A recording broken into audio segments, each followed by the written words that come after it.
اللہ تبارک و تعالیٰ نے استفہامیہ انداز میں پوچھا ہے، سوالیہ انداز میں پوچھا ہے سب انسانوں سے، امن خلق السماوات والارض، فرمایا بتاؤ زمین اور آسمان کا خالق کون ہے؟ پھر ارشاد فرمایا کہ بتاؤ کہ آسمان سے بارش برسا کر بارونق باغات کس نے اگائے؟ اللہ نے۔ پھر ارشاد فرمایا کہ زمین کو کس نے مقام قرار بنایا؟ پھر فرمایا اس کے بیچ دریا جاری کیے، اور پھر لنگر کی صورت میں، میخوں کی صورت میں، قلوں کی صورت میں اللہ نے اس میں پہاڑ نصب فرمائے۔ پھر ارشاد فرمایا مبتلائے مصیبت کی فریاد کو کون سنتا ہے؟ اللہ۔ اور فرمایا اس کے دکھوں کا مداوع کون کرتا ہے؟ اللہ۔ فرمایا خشکی اور سمندر کی ظلمتوں میں راہ کون دکھاتا ہے؟ اللہ۔ پھر ارشاد فرمایا بارش کی نوید بنا کے ٹھنڈی ہوائیں کون چلاتا ہے؟ یہ قرآن مجید میں رب فرما رہا ہے۔ وہ کون ہے تمہارے لیے جو بارش کی خوشخبری دے کے پھر تمہیں بارش ہو کے گزر گئی پر ٹھنڈی ہوائیں پھر بھی جاری ہیں؟ فرمایا ابتداً مخلوق کو کون پیدا کرتا ہے اور دوبارہ کون زندہ کرے گا؟ اللہ۔ فرمایا زمین و آسمان کی مخلوق کو روزی کون دیتا ہے؟ اللہ۔ اور پھر فرمایا یہ سارے سوالات اٹھانے کے بعد اللہ عز و جل نے انسان کی عقل سلیم سے سوال کیا کہ اللہ معبود برحق کے سوا یہ سب کام کرنے والا کوئی اور ہے؟ اور اس سوال کو قرآن نے بار بار دہرایا تاکہ عقل کے اندھے انسانوں کا ضمیر جاگ اٹھے اور وہ حق تبارک و تعالیٰ کی جلالت قدرت کو تسلیم کر لیں۔ اس مقام پر بھی قرآن فرماتا ہے کہ اے انسان زمین میں چل پھر کے دیکھ لو کہ باغی قومیں جو تھیں پھر میں نے ان کا کیا حال کیا اور وہ کس انجام سے دوچار ہوئی۔ یہ بھی فرمایا کہ آسمانوں زمینوں میں جو کچھ بھی چھپا ہوا ہے وہ تمہارے نزدیک چھپا ہوا ہے پر رب کے قریب لوح محفوظ پہ لکھا ہوا ہے، وہاں لکھا ہوا ہے سارا کچھ۔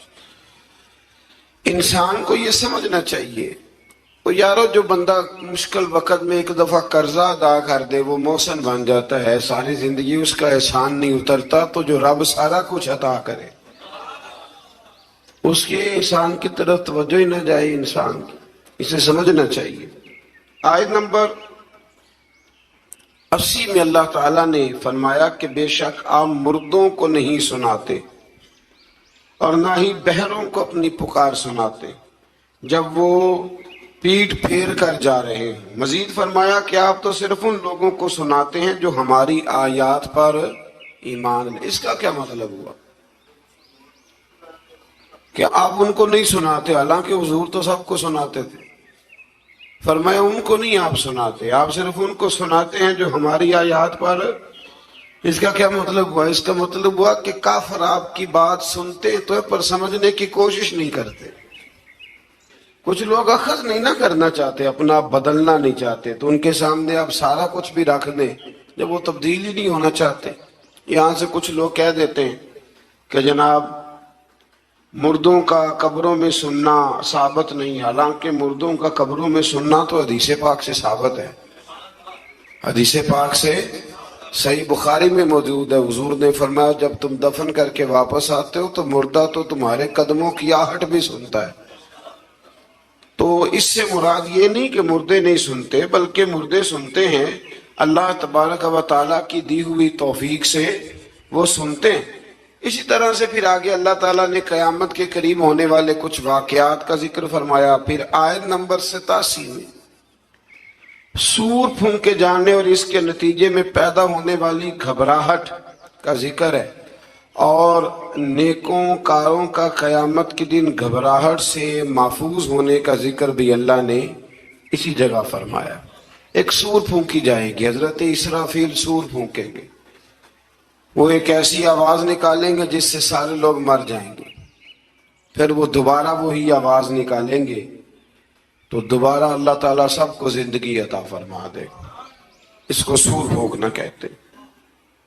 اس سے پھر آگے سورہ قصص شروع ہوتی ہے.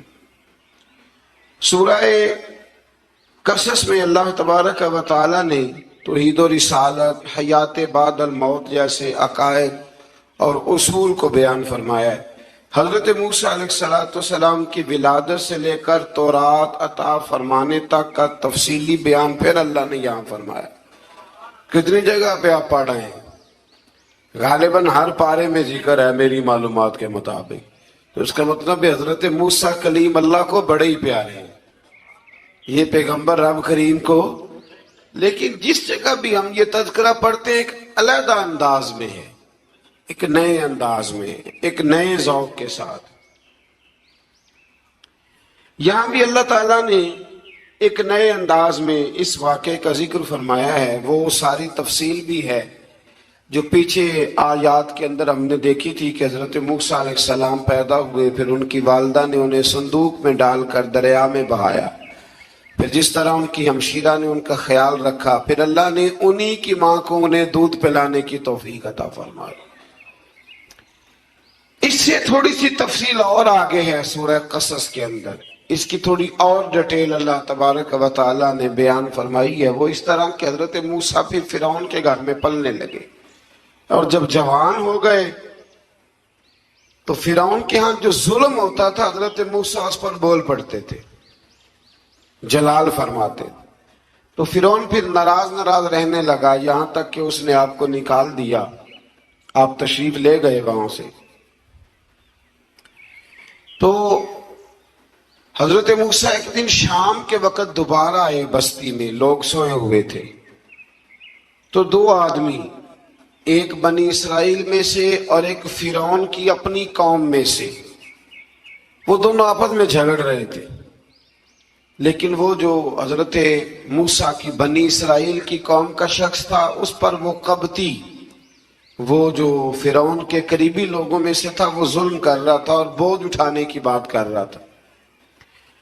اب اس نے حضرت موسیٰ کو پکارا کہ یہ دیکھیں میرے ساتھ کس طرح کی بات کر رہے ہیں. تو حضرت موسیٰ کا ارادہ بھی نہیں تھا، آپ نے بس اس کو سمجھایا، پر کچھ لوگوں کو سمجھ. تو حضرت موسیٰ نے پھر ایک مکہ مارا، ایک گھونسا مارا، صرف ایک ہی.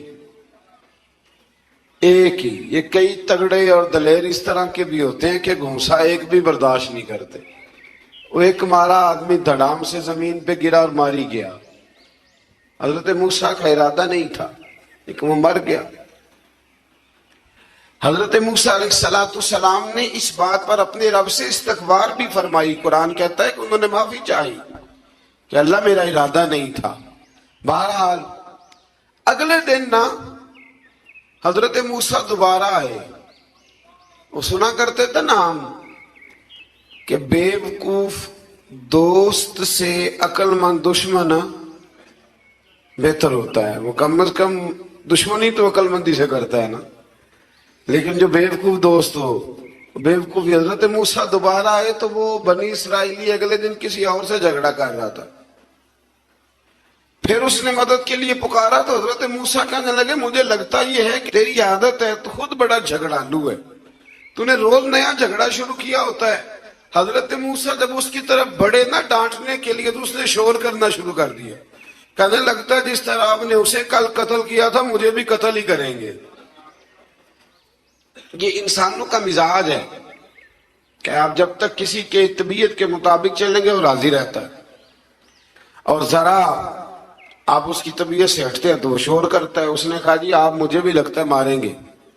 حضرت موسیٰ کلیم اللہ علی نبینا علیہ السلام کے بارے میں جب اس نے شور کیا تو بات پھر فرعون کے دربار تک گئی. وہ تو پہلے ہی بہانہ تلاش کر رہا تھا. اس نے کہا ڈھونڈو پکڑو اور معاذ اللہ شہید کریں گے. کسی نے آ کے خبر دی کہ آپ جہاں سے ہجرت کر جائیں، اس لیے کہ آپ کے لیے یہاں حالات درست. اور بھائی یہ چھوڑ دیا کریں بات کہ فلاں آدمی کے حق میں فلاں جگہ حالات کیسے خراب ہوئے. تو نبی کریم علیہ السلام مکہ چھوڑ کے کیوں آئے؟ حضرت موسیٰ علیہ السلام نے ہجرت کیوں فرمائی؟ یہ ایک ایسی عجیب بحث ہے جس کو لوگ بلا وجہ چھوڑ دیتے، بلا وجہ چھیڑ دیتے ہیں. اور بالخصوص ایک خاتون نے ایک دفعہ مجھے پیغام دیا تو میں بڑی اس کی بات سن کے مجھے عجیب لگا. وہ کہنے لگی کہ دوسری جگہ میری شادی ہوئی ہے, مجھے طلاق ہو گئی تھی, تو مجھے ایک تانا روز سننے کو ملتا ہے, تو اتنی اچھی ہوتی تو وہاں نہ رہ لیتی. تو بھئی یہ کوئی تانے والی بات ہے؟ کوئی ضروری ہے کہ بیوی غلط ہوتی ہے تو طلاق ہوتی ہے؟ اللہ کے محبوب علیہ السلام کے 2 صاحبزادیوں کو ابو لہب کے 2 بیٹوں نے طلاق بھیج دی تھی. کس کی غلطی تھی؟ تو آپ کیا کہہ سکتے ہیں یہاں کیوں طلاق؟ تو اتنی جلدی بات تھوڑی کر دیں گے آپ, تھوڑی احتیاط فرمائیں بولنے میں. تو حضرت موسیٰ علیہ السلام وہاں سے نکلے اور آپ مدین کی طرف چلے گئے. مدین وہ علاقہ تھا جہاں فرعون کی حکومت کوئی نہیں تھی. حضرت موسیٰ جیسے وہاں پہنچے تو ان کے اندر ایک جذبہ تھا, وہ ظلم ہوتا نہیں دیکھ سکتے. جب وہاں پہنچے تو انہوں نے دیکھا لوگ اپنے اپنے جانوروں کو گھاٹ پہ پانی پلا رہے ہیں, اور 2 خواتین ہیں وہ بالکل پیچھے کھڑی ہیں. تو حضرت موسیٰ کلیم آگے بڑھ کے کہنے لگے تم کیوں نہیں پانی پلاتی؟ تو وہ کہنے لگی ہمارا بھائی کوئی نہیں, باپ ہمارا بوڑھا ہے. اللہ اکبر. مجبوری یہ ہے, ہم ہیں بھی پردہ دار گھرانے کی, مجبوری ہماری یہ ہے کہ جب تک یہ سارے لوگ پانی پلا نہیں لیں گے اتنی دیر تک ہماری باری نہیں آئے گی. تو حضرت موسیٰ کلیم اللہ علیہ السلام فرمانے لگے اچھا یہ بات ہے تو جانور مجھے دو. وہ ہو یہ رہا تھا کہ چونکہ مرد پانی پلا رہے تھے تو اور جتنے بھی مرد آتے جاتے تھے وہ گھستے جاتے تھے, اور عورتیں بیچاری کھڑی تھیں. حضرت موسیٰ جھٹ سے آگے بڑھے, پیچھے ہٹو. ان 2 خواتین پاک باز عورتوں کے جانوروں کو پانی پلایا اور پھر آپ دوبارہ وہیں بیٹھ گئے. وہ بیویاں جلدی جلدی گھر گئیں, جا کے اپنے والد سے کہنے لگی ابا جی کمال ہو گیا, اس بستی میں ایک ایسا آدمی ملا ہے جو عورتوں کی طرف دیکھتا ہے تو نیکی کرنے کے لیے آگے بڑھتا ہے, جو مجبور اور بے کس کے لیے اچھے جذبات رکھتا ہے. فرمایا جلدی لاؤ. کچھ مفسرین اور طرف بھی گئے ہیں لیکن جمہور نے لکھا ہے کہ وہ حضرت شعیب علیہ السلام تھے. حضرت شعیب نے گھر بلایا, اپنی ایک بیٹی کو بھیجا, فرمایا بیٹے بلا کے لاؤ.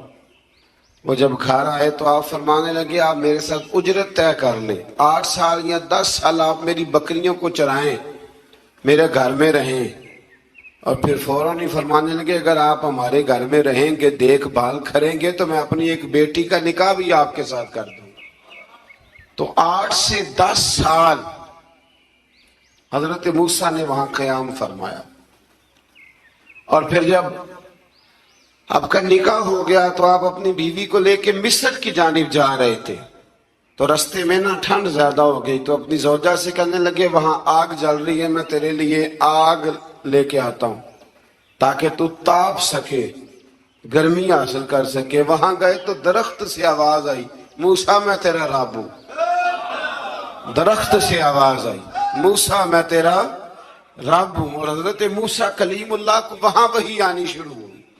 وہاں وہی اللہ تعالیٰ نے انہیں وہ عصا عطا فرمایا جو پھر بعد میں اژدہا بنتا تھا. رب کریم نے وہیں حضرت موسیٰ کلیم کو وہیں ید بیضا عطا فرمایا. اپنا ہاتھ گریبان میں ڈال کے نکالتے تھے تو چاند اور سورج کی طرح روشنی دیا کرتا. ید بیضا لیے بیٹھے ہیں اپنی. میں کبھی کبھی کہا کرتا ہوں کہ مولا کے دینے کے انداز بڑے انوکھے ہیں. بھائی یوسف کو کنویں میں پھینکتے ہیں تو اللہ مصر کا حکمران بنا دیتا ہے. فرعون تکلیف دیتا ہے, بظاہر حضرت موسیٰ کو دیش سے نکالتا ہے تو اللہ تبارک و تعالیٰ انہیں نبوت کی دولت عطا کر دیتا ہے. تو یہ اللہ تبارک و تعالیٰ کی تقسیم ہے نا جی. اور مولا کے دینے کے انداز انوکھے ہیں, نرالے ہیں, بے نیاز ہے نا. جب دیتا ہے تو پھر کمال ہی کرتا ہے. تو پھر حضرت موسیٰ وہاں سے واپس آئے اور آ کر کے آپ نے دوبارہ وہ سارا نظام زندگی شروع فرمایا. پھر اس سے آگے آیت نمبر 44 میں فرمایا اگر تمہیں اس کتاب میں شک ہو تو تم اس سے زیادہ ہدایت والی کتاب اللہ کے پاس سے لے آؤ اور سرکار دو عالم صلی اللہ تعالی علیہ وسلم کو تسلی دی کہ یہ لوگ اس لیے آپ کی پیروی نہیں کرتے کیونکہ یہ اپنی خواہشات کی پیروی کرتے. غلامی ایک کی ہوتی ہے، اور جو دو گھروں کا مہمان ہو بھوکا ہی رہتا ہے۔ ایک کی غلامی، یا خواہشات کی غلامی کرے گا یا مصطفیٰ کریم کی غلامی کرے گا، وہ ختم ہو گئی بات۔ اگر آپ کہتے ہیں کہ میری جوانی میری مرضی سے گزرے، میری جیب میں پیسے ہیں، میں جو مرضی کروں، تو پھر مرضی کے غلام ہیں آپ، غلام ہیں پر خواہشات نفسانیہ کے، لیکن پیسہ جیب میں ہو، اٹھتی جوانی ہو، اللہ نے سارا کچھ دیا ہو، اور پھر بھی نظر میں حیا ہو، تو اس کا مطلب ہے کہ طاقت ہے، پر یہ غلام محمد عربی کا ہے، یہ غلام رسول کائنات کا ہے، یہ نبی کریم کا غلام ہے۔ یہ چیزیں موجود ہوں تو پھر اس کا معنی یہ ہے کہ غلامی کسی اور کی ہے۔ اب میری نگاہوں میں جچتا نہیں کوئی، اس لیے کہ جیسے میرے محبوب ہیں ایسا نہیں کوئی۔ تو اس لیے یاد رکھیں کہ اللہ فرماتا ہے محبوب یہ تیری غلامی اس لیے نہیں کرتے کہ یہ کس کی غلامی کرتے ہیں۔ میں اکثر یہ کہا کرتا ہوں کہ ہمیں وہ والی صورت پسند ہونی چاہیے جو نبی پاک کو پسند ہے، وہ والے کپڑے پسند ہونے چاہیے نا جو حضور کو پسند ہے، وہ والا طور طریقہ پسند ہونا چاہیے جو نبی پاک کو پسند ہے۔ تو یہاں سب کی اپنی اپنی پسند ہے، کسی کو بڑی مونچھیں پسند ہیں، کس کو بغیر مونچھوں داڑھی کے پسند ہے۔ یہ کیا ہے بھئی؟ ہم تو غلام ہیں، تو غلام تو غلامی کرتا ہے، ختم ہو گئی بات۔ اس نے تو غلامی کرنا، اس کا کام ہی غلامی کرنا، وہ نہیں رہ سکتا اپنے آقا کی محبت کے بغیر۔ اور ویسے بھی جو غلامی کے بغیر رہے، دوست کے بغیر رہے، وہ کیا کسی درویش نے کہا تھا، کپڑے پھٹے تے لگے تروپے تے دل پھٹیا کہ نسینا، سجنا بعد محمد بخشا کی مرنا تے کی جینا۔ آپ یہ دیکھیں کہ آپ بغیر حضور کیا وقت گزار رہے ہیں، بغیر غلامی کے۔ تو آپ کا تو طرز زندگی وہ ہونا چاہیے جس سے خوشبو آئے رسول کریم کی صلی اللہ، اس سے خوشبو آتی ہے، اس سے لطف آتا ہے، اس سے ذائقہ نصیب ہوتا ہے، اس سے برکت نصیب ہوتی، اس سے جو ہے نا وہ توانائی نصیب ہوتی۔ کئی دفعہ بڑی خوشی ہوتی ہے، مجھے ایک صاحب، دو صاحب، چار، تجھے جب 20 سینکڑوں لوگ ملے اور آہستہ آہستہ ایک عجیب سی لذت پیدا ہوئی جب مجھ سے آ کے کوئی پوچھتا ہے نا کہ اعلیٰ حضرت فاضل بریلوی نے فلانی بات لکھی ہے، مفتی اعظم نے یہ بات کہی ہے، میرا دل بڑا راضی ہوتا ہے کہ اس کا مطلب ہے کہ ہمارے بزرگوں کا نام ہمارے ساتھ جڑا ہوا ہے۔ کوئی سوال کرتا ہے، کوئی کہتا ہے۔ دیکھیں نا، میرے ایک دوست ہیں تو ان کے والد پیر بھائی ہیں، مرید ہیں، تو ان کا ابا شکایت لے کے آیا اور بڑے اس نے سخت سست جملے کہہ دیتے ہیں نا جی استاد کو، جی آپ کے پاس کیا سیکھا، حالانکہ استاد کے پاس بھی جواب ہوتا ہے کہ میرے پاس تو آیا 22 سال کے بعد، تو آپ نے 22 سالوں میں کیا سکھایا ہے، یہ بھی تو جواب ہوتا ہے نا، لیکن نہیں دیا جاتا۔ اس نے بڑی شکایتیں لگائی ہوں، میں نے ساری ہنس کے سنی، میں ہنستا رہا تو مجھے کہنے لگے پیر صاحب میں شکایتیں کر رہا ہوں آپ ہنس رہے ہیں، تو میں نے کہا کہ مجھے بڑی خوشی ہے، آپ میرے پاس اس لیے آئے ہیں کہ آپ نے مناسب سمجھا ہے۔ دیکھیں نا، بچوں کا علامہ شکایت کوئی ان کے باپ کو جا کے لگاتا ہے یا ان کی ماں کو جا کے لگاتا ہے، اس کا مطلب ہے کہ کائنات ان کا اور میرا رشتہ سمجھتی ہے۔ پھر بڑی جلدی لوگ کہتے ہیں میرا جی کوئی تعلق نہیں، میرے پاس تو 1.5 گھنٹہ آتا ہے۔ او بھائی 1.5 گھنٹہ کیا، 10 منٹ بھی ہے، رشتہ تو رشتہ ہی ہوتا ہے۔ یہ کیا بات ہوئی؟ اب میں آگے جانا نہیں چاہ رہا، ورنہ مجھے مزہ آنے لگ گیا اس موضوع کا، میں آگے جانا نہیں چاہ رہا۔ ایک صحابی تھے، حضور کو ہنسایا کرتے تھے۔ ایک دن غلطی سے شراب پی بیٹھے،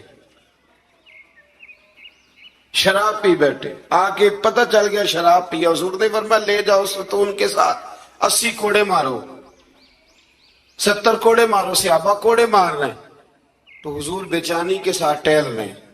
تو ایک صحابی نے کہا حضور اس نے تو شراب پی ہے اور اس پہ حد لگی ہے تو آپ بےچینی سے ٹہل رہے۔ حضور فرمانے لگے غلطی ہو گئی تو کیا ہوا، اللہ سے بھی پیار کرتا ہے، اللہ کے رسول سے بھی پیار کرتا ہے۔ اب یہ کیا بات ہوئی کہ ہم اپنا کہنا ہی چھوڑ دیں؟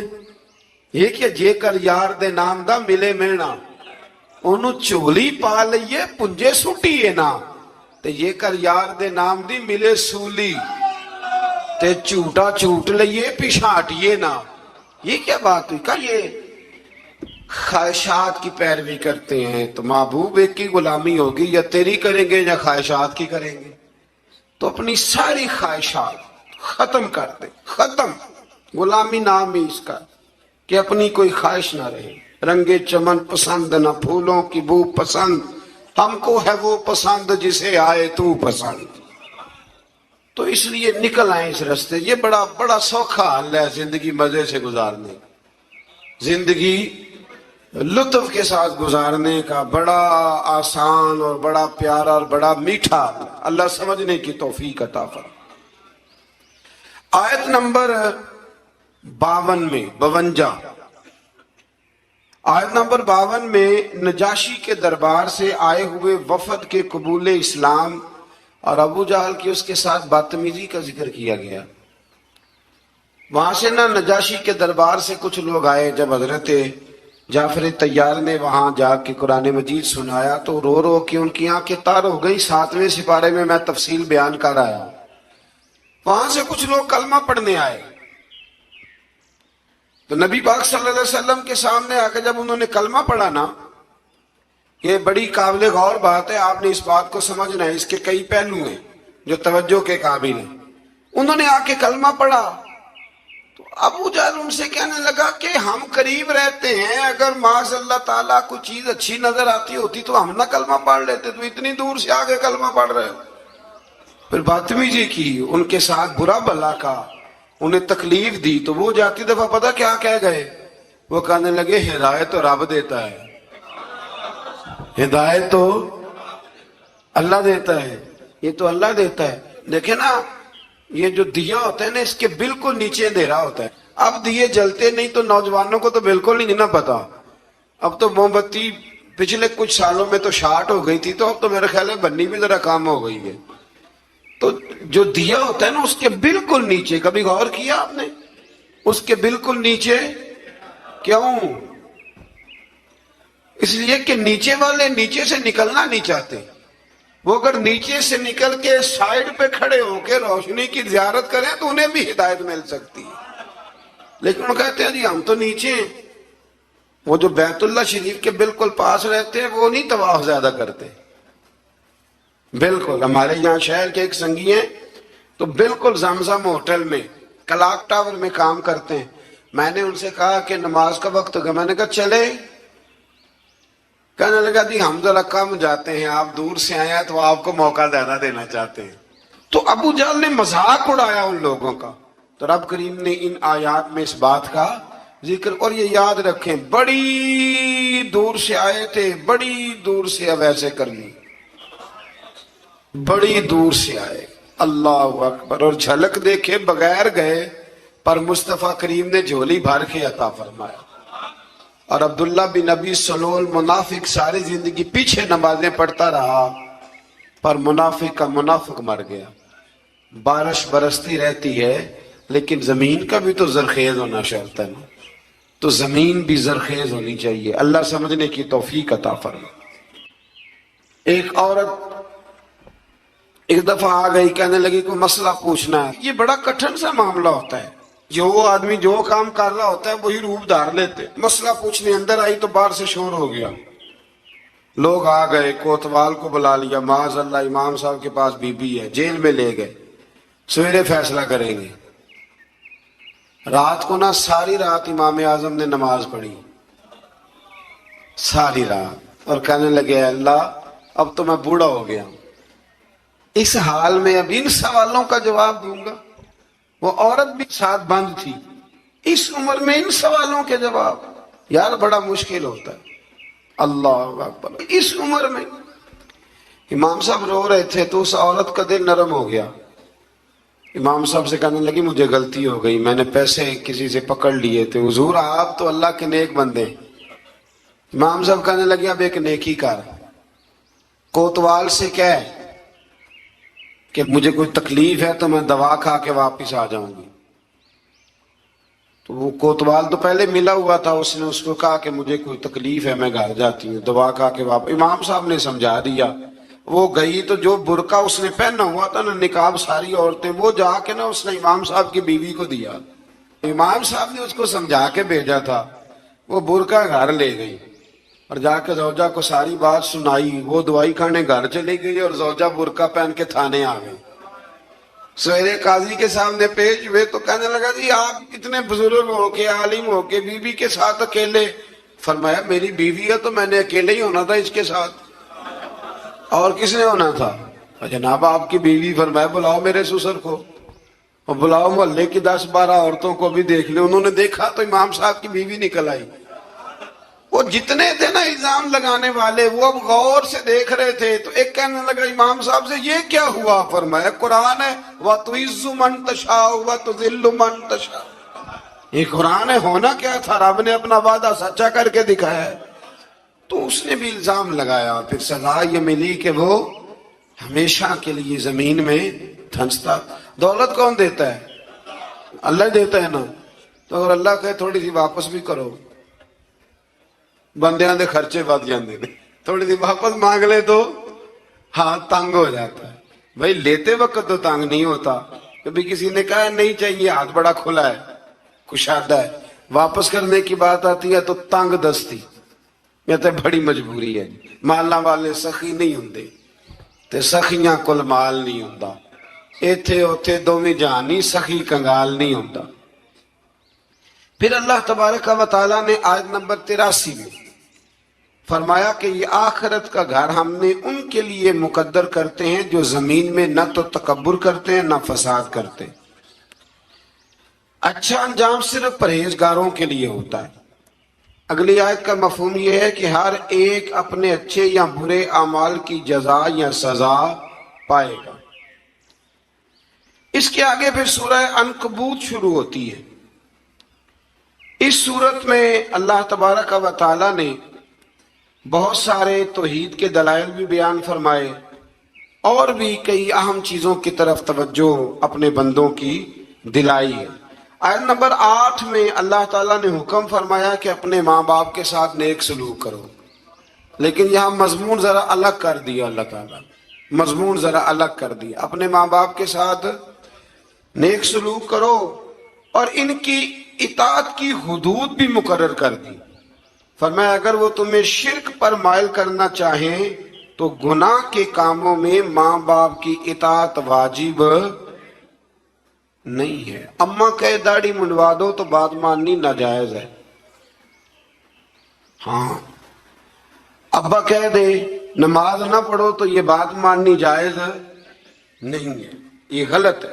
اللہ نے یہاں حد بندی کر دی کہ تم نے حدود شریعت کے اندر ماں باپ کی فرما برداری کر دی.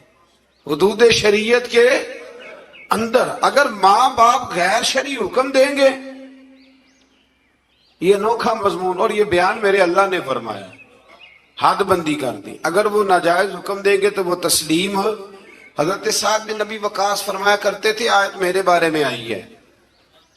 فرمانے لگے میں نے کلمہ پڑھا تو میری اماں نے بھوک ہڑتال کر دی. کہنے لگی جب تک تو کلمہ نہیں چھوڑے گا میں روٹی نہیں کھاؤں گی. اور پھر وہ کہنے لگی کہ میں مر جاؤں گی اور پھر سارا زمانہ تجھے کہے گا وہ جا رہا ہے ماں کا قاتل, وہ جا رہا ہے ماں کا قاتل, وہ جا رہا ہے ماں کا قاتل. بار بار پھر لوگ تجھے یہی کہیں گے. تو میں نے اس دن روٹی کھانی ہے جس دن تو کلمہ چھوڑ دے گا. تو حضرت صاحب بن نبی وقاص کہتے ہیں میں ایک دن اپنی اماں کے سامنے کھڑا ہو گیا. میں نے کہا اماں میں نے تیری ساری زندگی خدمت کی, کوئی نافرمانی تو نہیں کی؟ کہا نہیں. تو کہا اماں تو یہ بھی جانتی ہے کہ میں جو فیصلہ کرتا ہوں اٹل ہی کرتا ہوں؟ کہا ہاں. فرمایا اماں پھر سن لے تیری ایک جان ہے نا, اگر 1000 بھی ہو اور ایک ایک کر کے سارے نکل جائے تو پھر بھی میں محمد عربی کا کلمہ کو نہیں چھوڑوں. کلمہ نہیں چھوٹتا. ماں چھوٹ جائے گی پر کلمہ وہ نہیں چھوٹتا. وہ بات ہو چکی ہے, وہ معاملہ طے ہو گیا. لہذا تو کھانا کھانا ہے تو کھا, نہیں کھانا تو نہ کھا. کہتے میں گھر سے باہر چلا گیا, یہ بات کر کے واپس آیا تو اماں روٹی کھا رہی تھی. محلے کی بیویاں کہنے لگی اب تجھے کیا ہوا؟ کہنے لگی میرا بچہ باتوں کا بڑا پکا ہے, مجھے پتہ ہے جو کہہ رہا ہے بالکل ٹھیک کہہ رہا ہے. یہ جو بچے کہتے ہیں نا میری اماں نہیں مانتی, مجھے ویسے ان بچوں پہ بھی شک ہے.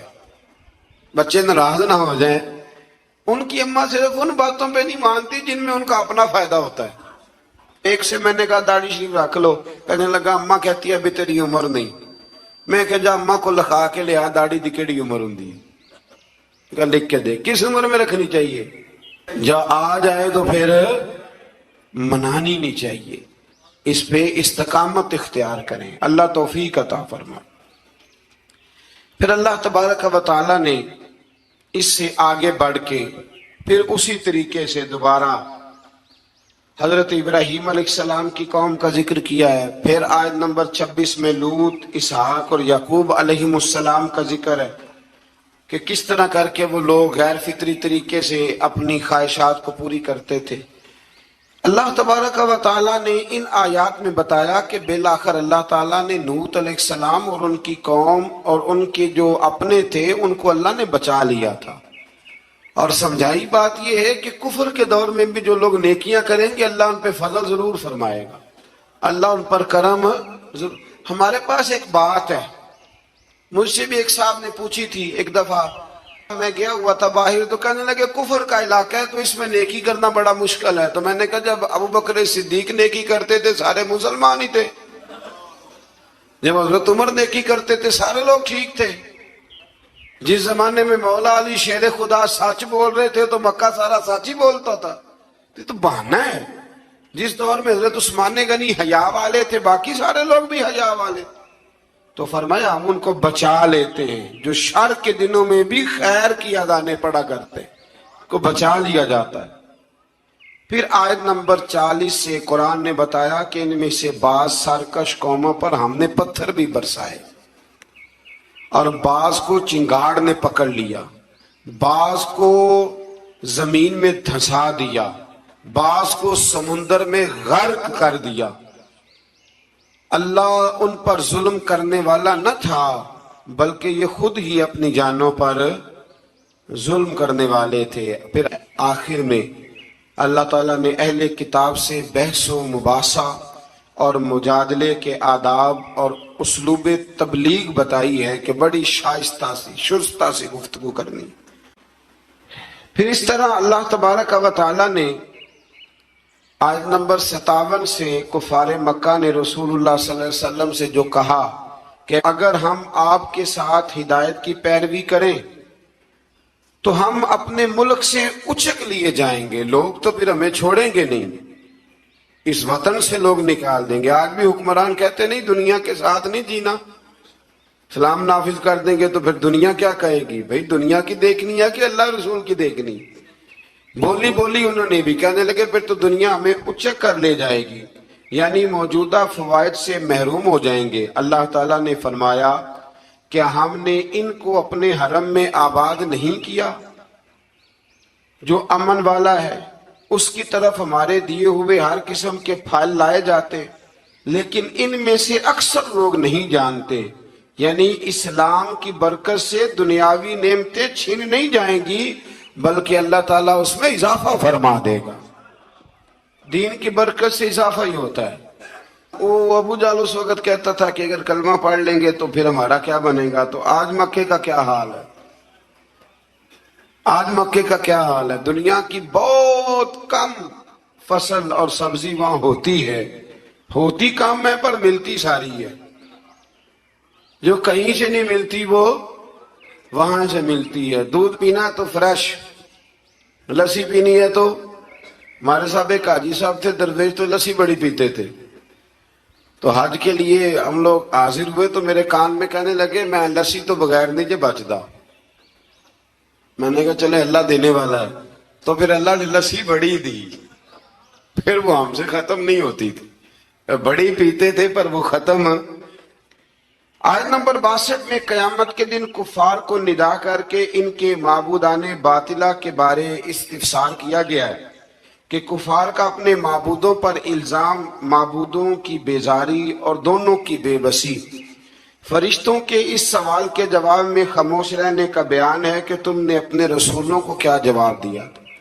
آیت نمبر 68 میں اللہ تعالیٰ کے خالق ہونے، عالم الغیب ہونے اور معبود برحق ہونے کا بیان۔ عالم الغیب کون ہے؟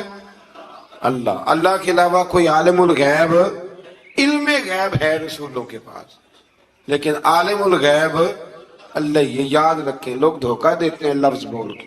آیت نمبر 71 میں پھر اللہ تعالیٰ نے استفہامی انداز میں اپنی قدرت اور جلالت کی طرف متوجہ فرمایا کہ اگر وہ قیامت کے لیے مسلسل رات کا سلسلہ جاری رکھے تو تمہارے لیے روشنی کون لے کے آئے، اور اسی طرح اگر اللہ تعالیٰ مسلسل دن بنا دے تو رات کو سکون تمہیں کون دے.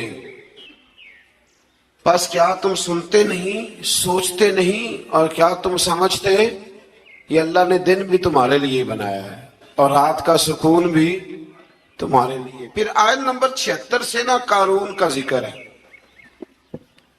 قارون حضرت موسیٰ کا قریبی رشتہ دار تھا.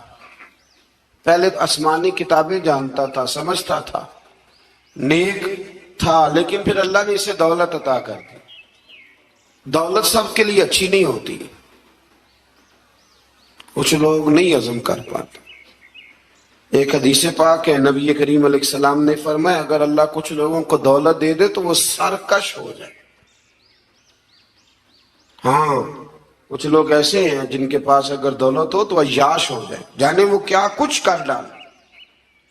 ہر ایک کے لیے اچھی نہیں ہوتی. قارون کو دولت مل گئی، اتنا بڑا خزانہ تھا اس کے پاس کہ قرآن کہتا ہے کہ ایک جماعت مل کے صرف خزانے کی چابیاں اٹھاتی. یعنی یہ معاذ اللہ کوئی گپ نہیں، یہ قرآن مجید نے بیان فرمایا کہ ایک جماعت مل کے صرف خزانے کی. تو حضرت سیدنا موسیٰ علیہ السلام نے کہا زکوٰۃ دو. زکوٰۃ کے معاملے میں لوگ ہیل و حجت سے کام لیتے ہیں، غریب ہو جاتے ہیں، اور کچھ ایسے ہیں جو مسائل جاننے لگ گئے ہیں تو اب انہوں نے اور معاملات کرنے شروع کر دی. اگر گھر کے اندر 10 تولے زیور پڑا ہے تو 5 تولے کا اماں کو مالک بنا دیا، 5 کو بیوی کو مالک بنا دیا، تاکہ 7.5 تولے کی کوئی بھی مالک نہ رہے. گنجائشیں نکالتے، زکوٰۃ سے بچتے.